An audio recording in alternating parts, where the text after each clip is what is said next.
Masa pemilu udah selesai, tapi sepertinya masih meninggalkan sisa-sisa yang butuh pertanggungjawaban. Tapi nggak banyak orang yang menjanjikan atau berani menjanjikan. Dan sepertinya juga akan terjadi nanti di Pilkada serentak 2024.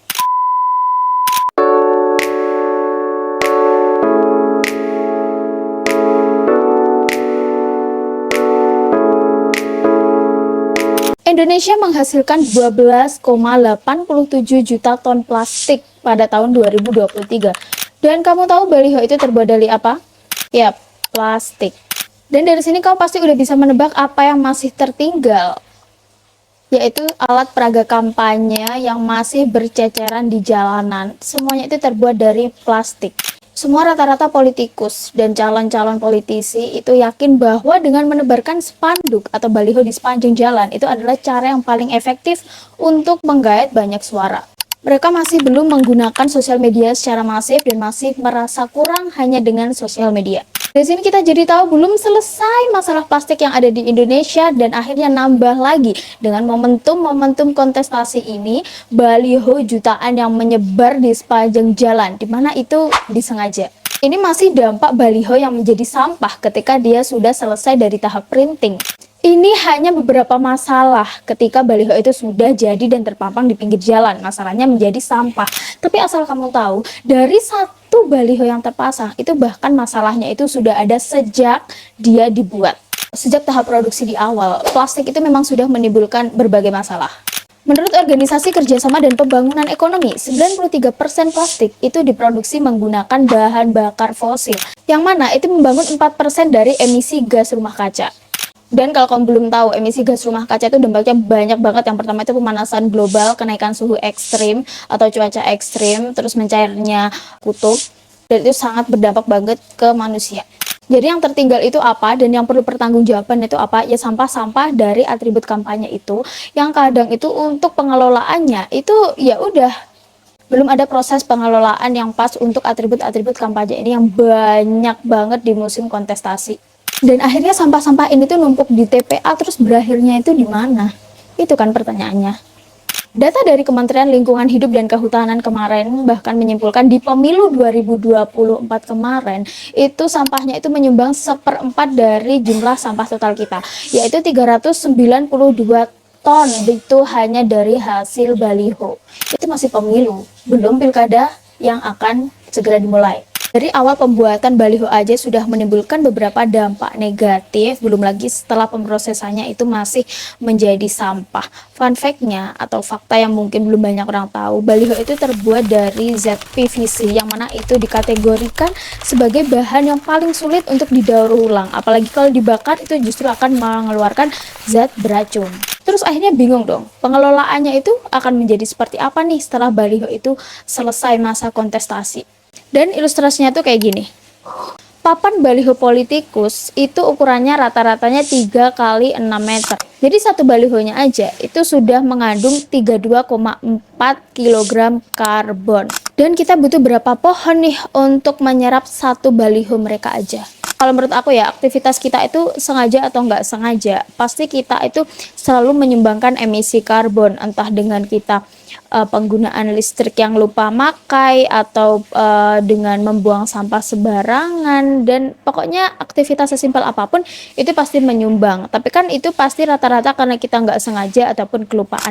Dan menurut aku kalau sesuatu yang sifatnya sengaja dan kita tahu bakalan berdampak, itu lebih baik kalau dikurangi nggak sih? Toh juga ada solusi-solusi yang lain gitu kalau bisa ya. Jadi kuota kita untuk menyumbangkan emisi itu kita gunakan untuk sesuatu yang penting-penting aja, karena kita juga gak mungkin untuk menghilangkan emisi karbon 100% total gitu. Jadi kan kita udah tahu dampaknya ya dari data-data yang aku sebutkan tadi, bahwa dari pemasangan satu baliho politikus itu, pertama itu sudah menimbulkan sampah yang sulit untuk terurai.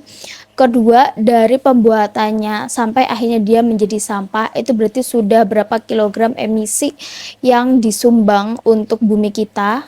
Dan apalagi menurut aku ya, sebagai sosial media konten spesialis, sebenarnya pemasangan reklame atau baliho itu untuk efektivitasnya itu juga nggak yang banget gitu. Lebih baik kita melakukan balancing antara menggunakan banner dan menggunakan media sosial. Misal ya contoh banner, kalau misalkan kita udah gede banget nih reklamanya, terus dengan desain yang sebenarnya nggak mengena di hati masyarakat, kan sebenarnya juga rugi juga gitu loh memasang banner di sana. Kalau di media sosial kita bisa lebih mentargetkan secara spesifik ya, menggunakan fitur iklan itu kan juga lebih baik. Jadi itu juga sebagai salah satu usaha seorang politikus yang akan melakukan kontestasi, bahwa dengan mengurangi emisi karbon mereka juga berusaha untuk mengurangi beberapa reklame yang ada di pinggir jalan gitu ya, karena sudah tahu dampaknya seperti ini, dan kita alihkan untuk ke strategi sosial media. Ada banyak banget strategi kampanye digital yang bisa diterapkan. Yang pertama dengan personal branding tentu di media sosial. Terus kita juga bisa memanfaatkan fitur iklan yang bisa ditargetkan ke masyarakat sasaran. Terus kita juga melaksanakan video marketing, kita bisa collab sama influencer. Sebenarnya masih banyak cara-cara menarik untuk mendapatkan simpati rakyat tanpa harus merusak lingkungan. Atau sebenarnya kita juga boleh aja untuk memasang reklame, tapi nggak yang banyak banget sampai di semua tempat, dan akhirnya sampahnya numpuk di TPA itu muka kita doang gitu yang ikut kontestasi. Itu sementara dalam pengolahannya di suatu daerah itu belum memadai, apalagi bahannya tadi yang digunakan itu ketika dibakar dia itu akan justru mengeluarkan gas metana yang beracun seperti itu. Jadi udah berapa total emisi yang dikurangi semisal kita menggunakan strategi kampanye separuhnya aja di media sosial. Jadi meskipun banner atau baliho atau apapun itu masih menjadikan strategi yang efektif ya untuk langsung menyasar masyarakat yang ada di daerah itu, tapi karena kita sudah mengetahui dampaknya, itu lebih baik kalau intensitasnya itu dikurangi dan kita beralih ke sesuatu yang lebih menyehatkan tapi juga efektif. Jadi penting untuk para calon yang akan maju di Pilkada 2024, karena kita sudah tahu ya datanya tadi bahwa di pemilu 2024 kemarin saja itu sudah menyumbangkan 1/4 dari total sampah yang ada di Indonesia, dan itu nanti akan justru melonjak lagi kalau misalkan di Pilkada ini kita tidak punya kesadaran untuk mengubah strateginya gitu. Jadi penting untuk kita mempertimbangkan antara metode konvensional dan metode digital yang itu nanti memberikan dampak yang positif tentunya.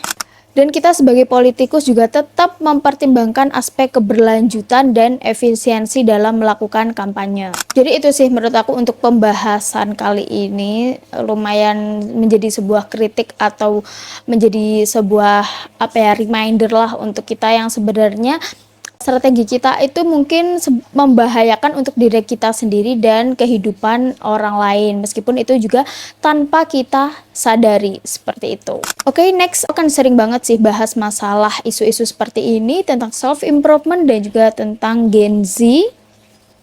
So kalau kamu suka topik ini, make sure kamu subscribe dan sampai jumpa di isu-isu selanjutnya. Bye.